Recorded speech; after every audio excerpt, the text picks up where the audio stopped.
मराठी बोधकथा, मराठीत ऐकलेल्या वाचलेल्या काही निवडक बोधकथांचा एक संग्रह। एक राजा होता। राजाच्या इच्छा पुढे कोणाची काही चालत नसे। एके दिवशी त्याला काय इच्छा झाली कुणास ठाऊक, पण त्याने दरबारात आज्ञा दिली की मला स्वर्गातील फुलांचा हार गळ्यात घालायचा आहे। मला स्वर्गातील फुलांचा हार गळ्यात घालायला पाहिजे आहे। दरबारातील सारे विचारात पडले की असा हार कसा मिळवायचा। एका विद्वान मुनींनी राजाचे हे आव्हान स्वीकारले आणि राजाला स्वर्गातील हार आणून देण्याचे कबूल केले। काही दिवसानंतर मुनी राजाकडे आले व म्हणाले, राजन, मला स्वर्गातील हार तर मिळाला आहे, पण हाराबद्दल एक अडचण आहे।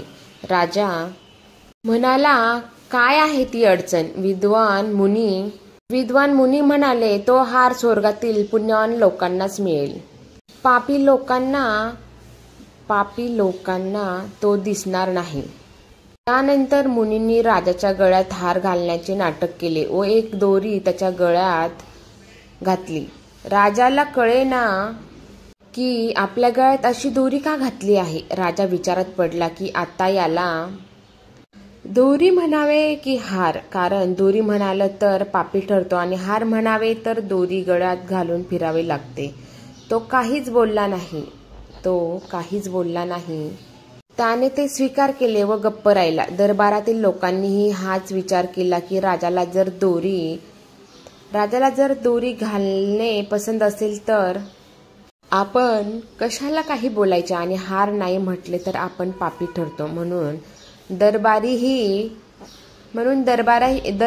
गप्प राहिले। 2-3 दिवसांनी दरबारातील एक जुना सरदार गावावरून परत आला। त्याला या प्रसंगाची काही कल्पना नव्हती। त्याने येता क्षणी राजाला विचारले, राजे महाराज, आजपर्यंत मी तुम्हाला हिरे, माणिक, मोत्यांचे हार घातलेले पाहिले आहे, पण आज ही दोरी का गळ्यात अडकून तुम्ही फिरत आहात?